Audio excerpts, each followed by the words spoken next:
Gracias a Dios porque una vez más este domingo podemos estar unidos y vamos a escuchar la palabra y vamos a oír algunos cantos y vamos a participar de la mesa del Señor.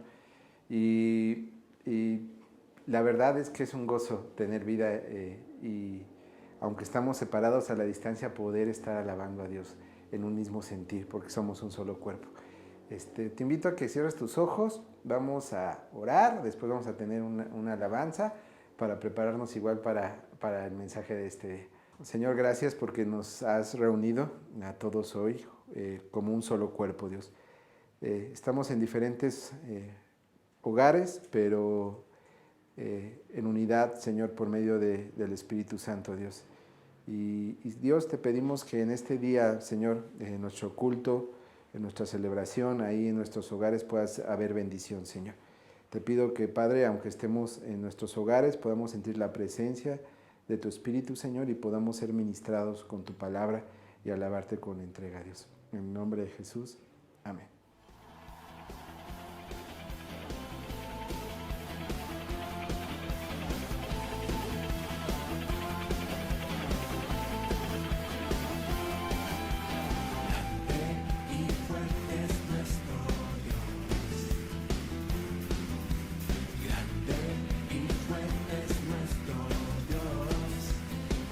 Conmigo. Grande y fuerte es nuestro Dios. Grande y fuerte es nuestro Dios. Vestido en majestad, coronado con poder, digno de toda la adoración. Vestido en majestad, coronado con poder, toda gloria y honra sea para ti. Un grito de júbilo. Grande y fuerte es nuestro Dios. Usa tus palmas. Grande y fuerte es nuestro Dios. Grande y fuerte es nuestro Dios. Grande y fuerte es nuestro Dios. Vestido en majestad, coronado con poder, digno de toda la adoración. Vestido en majestad, coronado con poder, toda gloria y honra sea para ti. Y conmigo sí. Grande, fuerte es nuestro Dios. Y grande, fuerte es nuestro Dios. Y los saltando. Grande y fuerte es nuestro Dios.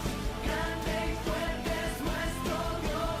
Grande y fuerte es nuestro Dios. Grande y fuerte es nuestro Dios. Vestido en majestad, coronado con poder, digno de toda la adoración. Vestido en majestad, coronado con poder, toda gloria y honra sea para ti. Voces de júbilo. Una vez más. Grande, fuerte es nuestro Dios. Y grande, fuerte es nuestro Dios. Como un estruendo de júbilo. Y grande y fuerte es nuestro Dios. Grande y fuerte es nuestro Dios. Grande y fuerte es nuestro Dios. Grande y fuerte es nuestro Dios.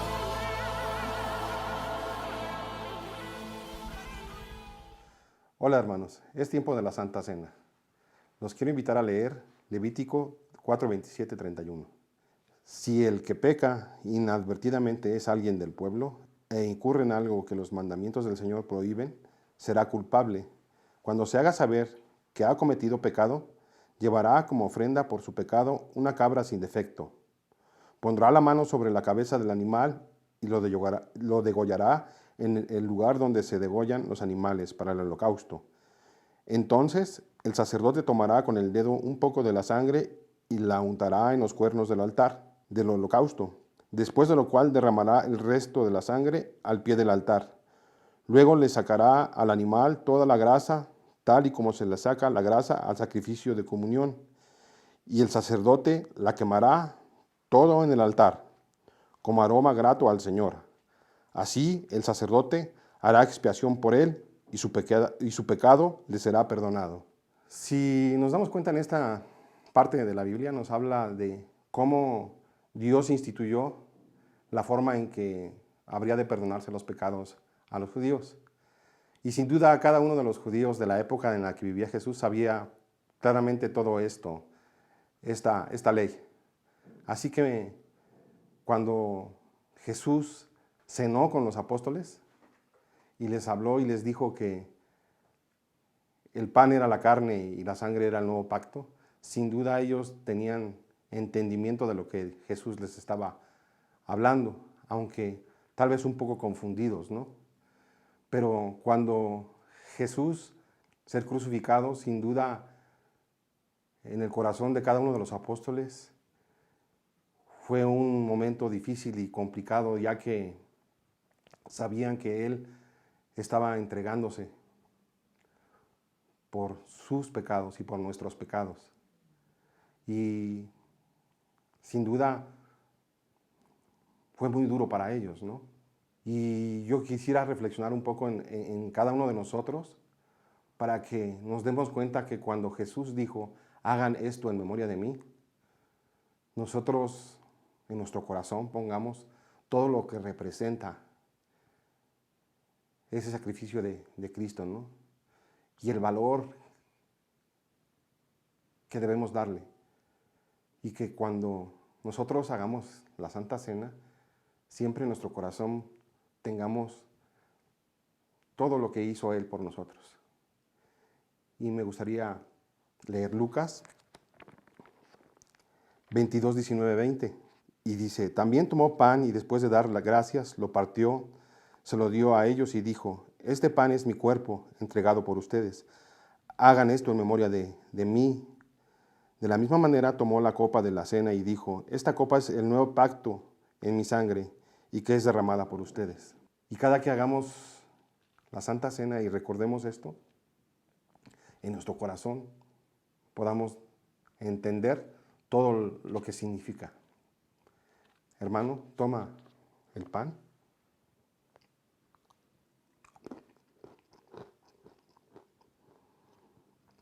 Y toma la copa.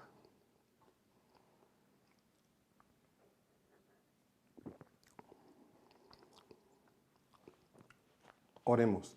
Padre Santo, te damos gracias, Señor, por este día, Padre, en el que nos reunimos virtualmente, Señor, a celebrarte, Señor. Y te damos gracias porque por medio de tu Hijo amado, Señor,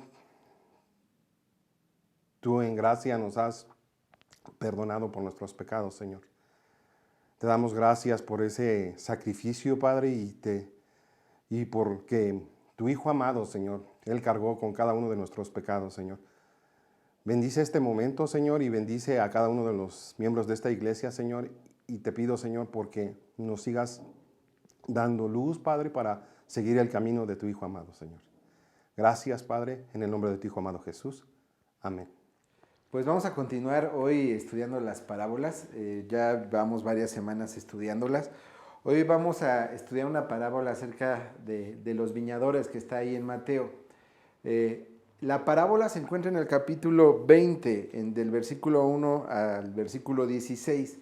Pero si tú empiezas a leer la parábola en estos versículos, no vas a entender todo el contexto de lo que hay antes. Entonces es bien importante a lo mejor, antes de leerla, leer algunos versículos antes.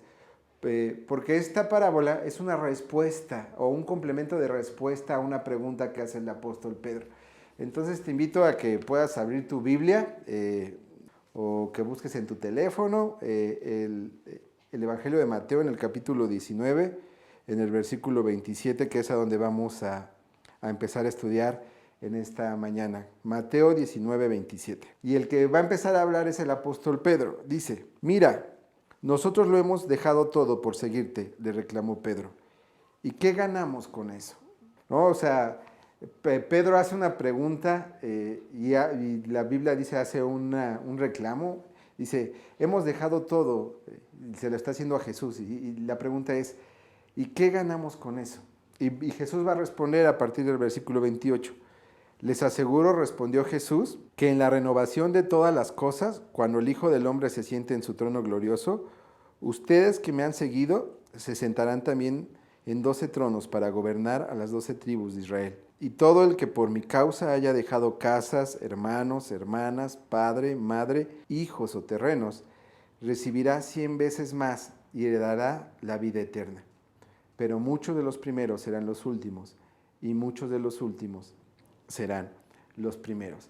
Entonces Jesús responde, y su respuesta es una respuesta interesante, porque empieza diciendo, les aseguro, le respondió Jesús, que en la renovación de todas las cosas. En esta parte Jesús está refiriendo a que cuando Él venga, cuando Él reine, cuando Él venga ya no como un bebé pequeño, sino cuando Él venga como Señor de señores. Por eso dice la renovación de todas las cosas.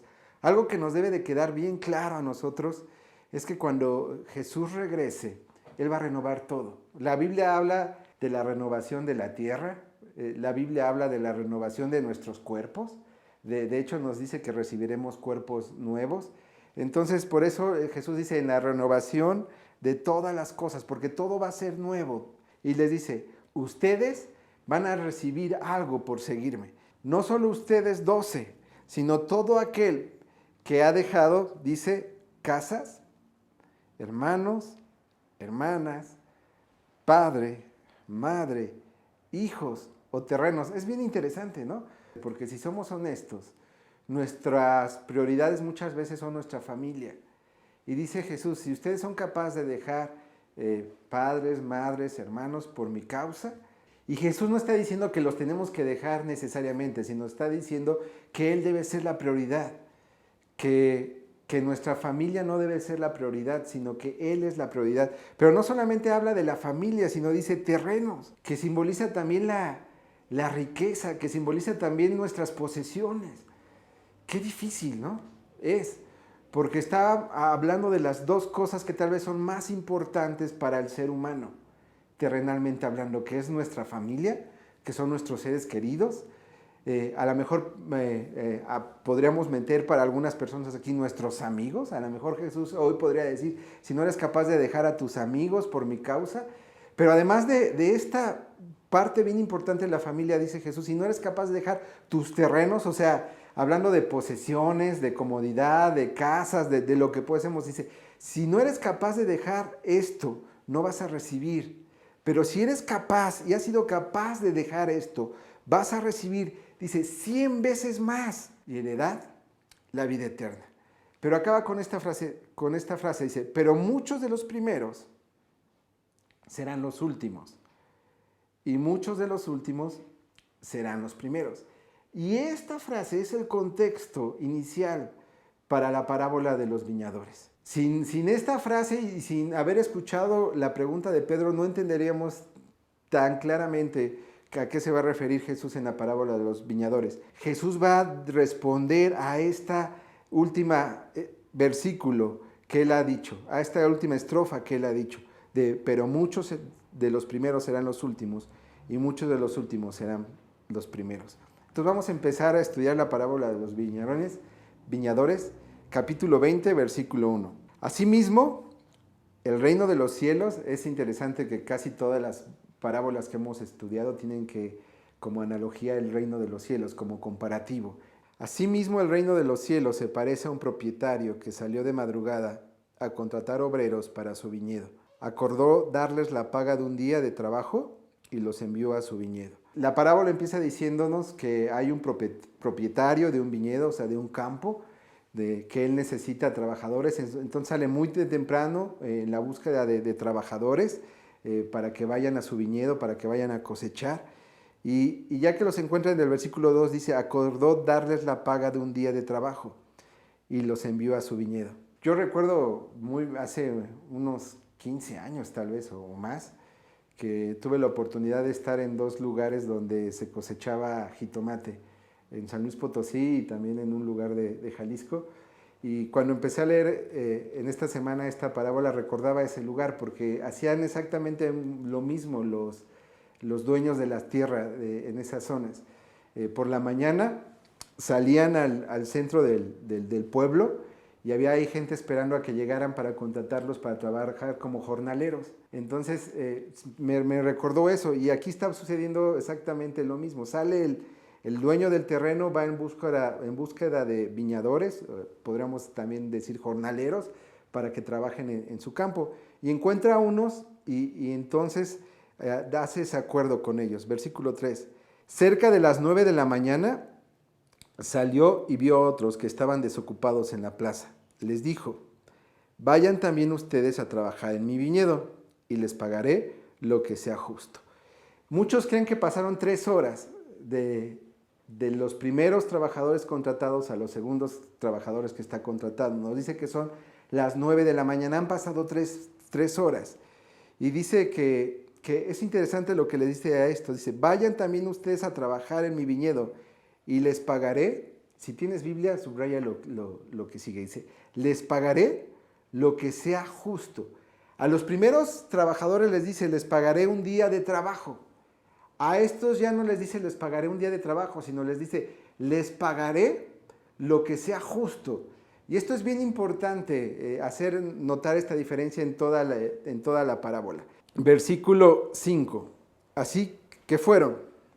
Salió de nuevo a eso del mediodía y a la media tarde e hizo lo mismo. O sea, si te das cuenta, dice, salió a eso del mediodía y a la media tarde, o sea, nos habla de 2 horarios diferentes. Por eso creemos que salió a las 12 y luego a las 3 a hacer lo mismo, a buscar a más trabajadores. Y a estos nuevos trabajadores les volvió a hacer la misma oferta de pagarle lo justo, ¿no? Entonces ha salido a las 6 de la mañana diciéndoles que pagará el salario de un día. Luego salió a las 9, a las 12 y a las 3 diciéndoles que pagaría lo justo. Y después en el versículo 6 dice, alrededor de las 5 de la tarde salió y encontró a otros más que estaban sin trabajo. Es interesante, otras que ahora ya no pasan 3 horas, sino pasan 2 horas.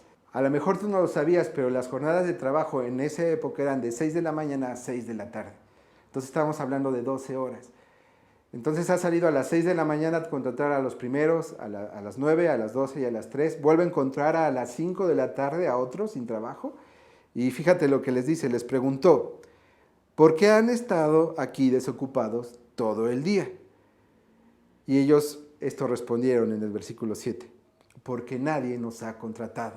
O sea, el dueño del terreno dice, oigan, ¿por qué han estado aquí todo el día sin trabajar? Y la respuesta de ellos es que nadie más nos ha contratado. O sea, nosotros sí, yo lo veo de esta manera, nosotros sí queríamos trabajar, pero nadie nos ha contratado. Contestaron.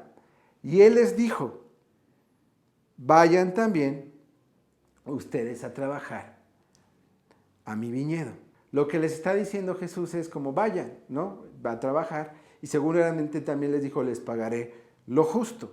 Entonces, a diferencia de los demás trabajadores, estos últimos trabajadores solo iban a trabajar 1 hora. Los de las 6 de la mañana 12, los de las 9 de la mañana 9 horas, los de las 12 del día 6 horas, los de las 3 de la tarde 3 horas, y estos últimos solo iban a trabajar 1 hora. Versículo 8. Al atardecer, o sea, a las 6 de la tarde, 1 hora después, el dueño del viñedo le ordenó a su capataz, llámale a los obreros y págale su jornal, o sea, págale su jornada, comenzando por los últimos contratados hasta llegar a los primeros. O sea, entonces iban a empezar a pagar de atrás hacia adelante, ¿no? Los que empezaron a trabajar a las 5 de la tarde iban a ser los que primero iban a recibir su salario, luego los de las 3 de la tarde, luego los de las 12 y así hasta las 6 de la mañana. Se presentaron los obreros que habían sido contratados cerca de las 5 de la tarde y cada uno recibió la paga de un día. O sea, lo que les está pagando en este momento el capataz es el salario de un día completo. Por eso cuando llegaron los que fueron contratados primero, esperaban que recibieran más. O sea, empiezan a pagar, ven que los últimos que entraron a trabajar les están pagando el día completo. Entonces los primeros que empezaron a trabajar en su mente piensan, nos van a pagar más. Pues que ellos que trabajaron 1 hora les están pagando todo el día. A nosotros que nos trabajamos 12 seguramente nos pagarán más. Pero cuando uno de ellos recibió también la paga de un día, al recibirla, comenzaron a murmurar contra el propietario. No sucedió lo que ellos pensaban. Ellos pensaban que iban a recibir más que la paga de un día, pero recibieron exactamente la paga de un día. Estaban recibiendo lo mismo que todos los demás trabajadores. Y lo que ellos hacen es empezar a murmurar. Yo creo que todos sabemos qué es murmurar, ¿no? Que es empezar a hablar. Entonces empezaron a murmurar y a hablar en contra del propietario del terreno. Versículo 12. Estos que fueron los últimos en ser contratados trabajaron 1 sola hora. O sea, aquí ya están diciéndoselo al propietario. Le están diciendo, oye, estos que fueron los últimos en ser contratados trabajaron 1 sola hora, dijeron.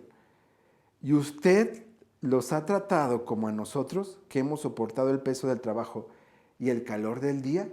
O sea, estos últimos obreros, que fueron los que empezaron a trabajar primero, reclaman. ¿Por qué les estás pagando lo mismo a ellos que a nosotros si nosotros estuvimos todo el día? Pero yo quiero que pongas mucha atención en la respuesta del propietario del terreno. Recuerda que la Escritura dice, el reino de los cielos se parece, y empieza a decir y darnos ejemplo de esta parábola. El reino de los cielos se parece a lo que va a decir a partir de ahorita el propietario. Amigo, no estoy cometiendo ninguna injusticia contigo. Lo que primero que notamos aquí es que el reino de los cielos, en el reino de los cielos no hay injusticias. Por lo tanto, estamos hablando de un Dios justo. Fíjate lo que sigue diciendo el propietario del terreno. ¿Acaso no aceptaste trabajar por esa paga?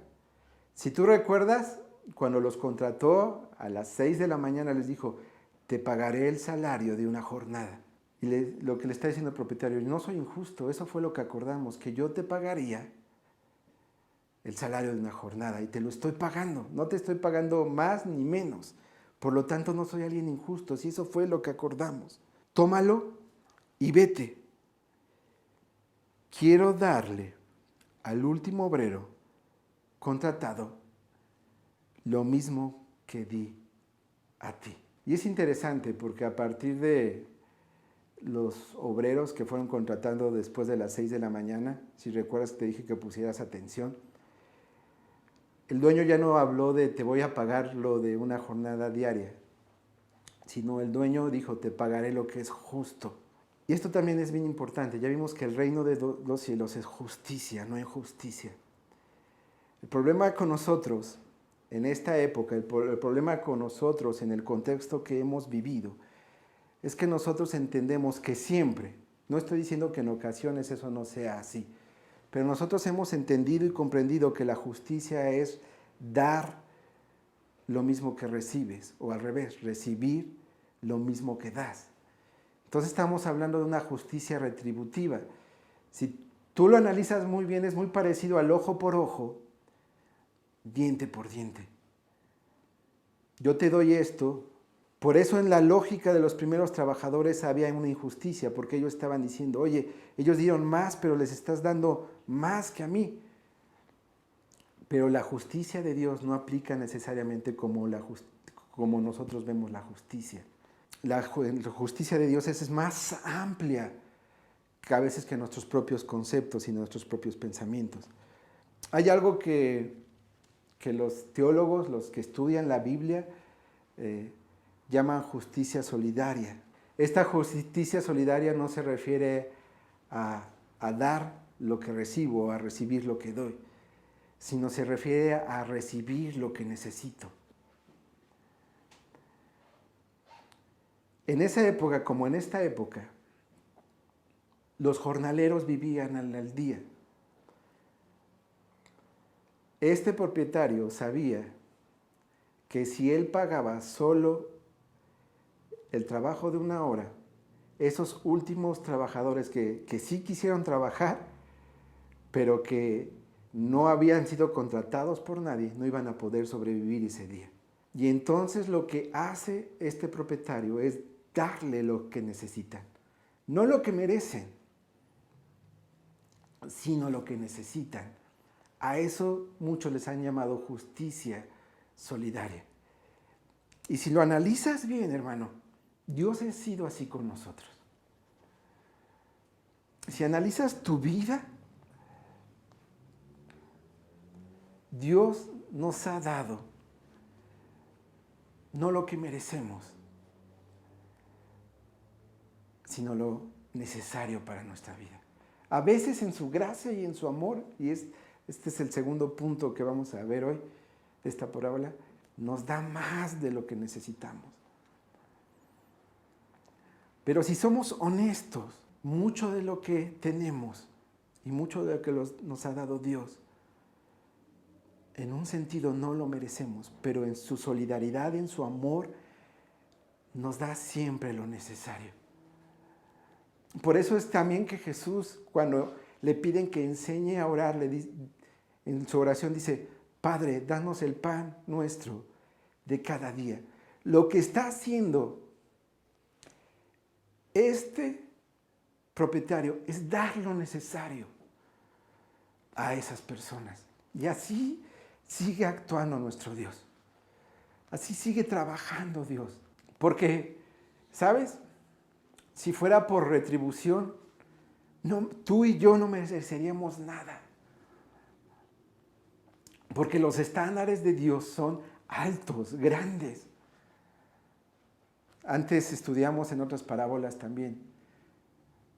¿Qué es lo único que pide Dios? Dice, ámame con todo tu corazón y ama a tu prójimo como a ti mismo. Pero si somos honestos, yo creo que nadie ha cumplido al 100% ese parámetro. Y por amor, Dios nos ha dado más. Entonces aquí nos damos cuenta que este dueño es alguien justo, es alguien generoso. Ese es el segundo punto. Quiero darle al último obrero contratado lo mismo que te di a ti. ¿Es que acaso no tengo derecho a hacer lo que quiera con mi dinero? ¿O te da envidia de que yo sea generoso? ¿Te das cuenta? El reino de los cielos es hablar de un Dios generoso. Y lo sabemos mejor que nadie nosotros que hemos puesto nuestra fe en Jesús. Dice la Escritura que la paga del pecado es muerte, más la dádiva de Dios, más la generosidad de Dios, más la gracia de Dios es vida eterna en Cristo Jesús. En realidad nosotros merecíamos la muerte, pero en su generosidad, en su gracia, en su amor, Él nos ha regalado, porque la vida eterna no se gana, la vida eterna solo se acepta a través de la fe. En su amor y en su generosidad, Él nos ha dado algo que no merecemos, que es vida eterna. En su amor y en su generosidad, Él nos ha dado bendiciones. Y le dice a estos, ¿o te da envidia? Y aquí acaba diciendo lo mismo que le dijo al apóstol Pedro. Así que los últimos serán los primeros y los primeros los últimos. Esto también quiere decir, hermano, que no importa en qué tiempo una persona llegue al reino de los cielos. A veces pensamos que aquellos que llegamos antes merecemos más que aquellos que apenas van empezando. Pero esto no es así. No importa en qué tiempo llegues al reino de los cielos, vas a recibir el mismo regalo que es la vida eterna. Un regalo que nadie merecería. No importa si alguien llega a Cristo y a a los 8 años o a los 15 años, o alguien entrega su vida a Cristo a los 80. Ahora, no te equivoques, Dios quiere que entregues tu vida hoy. No quiere que le entregas tu vida cuando seas alguien más grande o que pasen los años. Pero lo que nos dice el relato es que no importa en qué momento una persona llegue a los pies de Cristo, porque va a recibir el mismo regalo de la vida eterna. Y tenemos ejemplos de eso. Un ejemplo muy claro es cuando crucifican a Jesús. Y a su lado hay dos malhechores. Dos personas que, a diferencia de Jesús, en un sentido merecerían estar colgados ahí donde estaba. Y tú lo puedes buscar en tu Biblia, a lo mejor ya lo has visto hasta en películas en Semana Santa o lo has leído. Pero uno de esos malhechores que merecería el juicio, que merecería el castigo, le muestra ahí a Jesús, ahí al mismo tiempo le muestra fe. Y la respuesta de Jesús es impactante. Jesús le dice, de cierto te digo que hoy estarás conmigo en el paraíso. No le dice, ¿sabes qué? Ya es demasiado tarde. ¿Sabes qué? Y va a sonar esto un poco raro. Necesitaste haber confesado antes esto para entonces haber podido ir a la iglesia y a lo mejor bautizarte y entonces así. Eso no es lo que dice Jesús. Jesús le dice que por la fe que él ha tenido en ese momento, él va a estar junto a él en el paraíso. Este ladrón, en un sentido, es de los últimos, pero también es de los primeros. Y es lo que de eso se trata también la parábola de los viñadores, de que no importa en qué momento vengamos a Cristo, lo importante es venir y entregarle nuestra vida. También se trata, ¿sabes de qué? De que no hay pecados más grandes o más pequeños.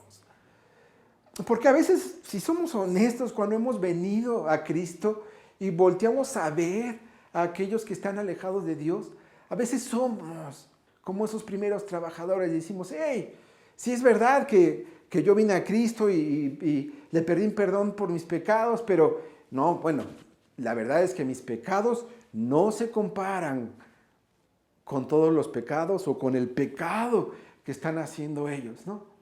Pensando que el perdón de Dios no alcanza a cubrir todo pecado. Y la verdad, hermano, es que el perdón de Dios alcanza a cubrir cualquier pecado cuando esta persona viene arrepentida y entrega su vida a Cristo. En nuestra mente, en nuestros conceptos, en nuestros parámetros como sociedad, eso es ilógico. Por eso también hay mucha gente que a veces se niega a entregar su vida a Cristo y dice, es que ¿cómo es posible que Dios perdone a esos malos? O sea, refiriéndose a que ellos sí son muy malos. Yo sí, y no quiero creer en un Dios así. Yo sí quiero creer en un Dios así. De hecho, yo creo en un Dios así. Yo creo en un Dios que es generoso y que sobrepasa cualquier generosidad. Yo creo en un Dios de gracia y que sobrepasa cualquier gracia. Ese es el Dios de la Escritura. Y ese es el reino de los cielos. Y ese es el reino en el cual Dios nos ha invitado a vivir. Si has venido a los pies de Cristo, gloria a Dios, mantente ahí. Agradece a Dios. Sigamos orando porque más gente pueda llegar a los pies de Cristo.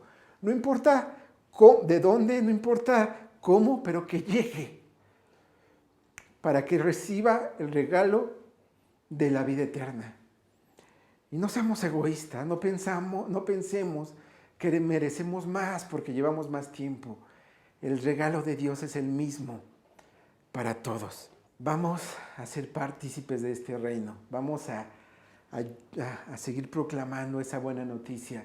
La buena noticia es que hay un Dios justo, la buena noticia es que hay un Dios generoso, la buena noticia es que hay un Dios lleno de gracia, la buena noticia es que hay un Dios solidario que nos da lo que necesitamos. Ese es el reino de los cielos y de eso se trata esta parábola. Si bien es cierto que no importa a qué edad o en qué tiempo o por qué circunstancias o tu pasado, todo eso no importa. Cuando vienes a Cristo, lo que también es verdad es que el día de la salvación es hoy. El día en que Dios quiere que seas parte del reino de los cielos es este día. No dejes pasar la oportunidad. No dejes pasar el regalo que Dios tiene para ti en este día. Entonces, si nunca has entregado completamente tu vida a Cristo, es este día. El día en que el Rey de Reyes, el Señor del viñedo, viene a ti y te pregunta si quieres ser parte de sus trabajadores, y te pregunta si quieres ser parte de su reino. Yo espero que tu respuesta pueda ser sí. Vamos a orar. Señor, en el nombre de Jesús, Señor, hoy ponemos nuestras vidas, Señor. Te agradecemos por esta parábola que nos muestra cuán generoso has sido tú con nosotros y cuán generoso vas a ser tú con aquellos que tú vas a añadir a tu iglesia, porque tú lo vas a hacer, Señor. Vas a seguir añadiendo a tu iglesia en el mundo gente, sea parte del reino de los cielos, pero también vas a seguir añadiendo a nuestra iglesia local, a Jubileo, Dios. Gracias por eso, Dios. Gracias por tu generosidad, Señor. Gracias por tu justicia. Y en este día, Padre, yo quiero pedir por aquellos que a lo mejor hoy quieren recibir este regalo, Padre, de vida eterna, Dios. Te pido, Padre, que tú los aceptes.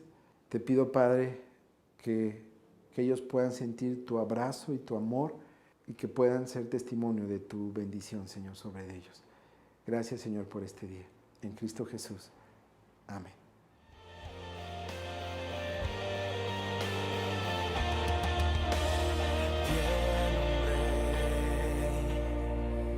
A reinar sobre los cielos, viene aquel que mostrará su gloria a las naciones. Desde el cielo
Hosanna.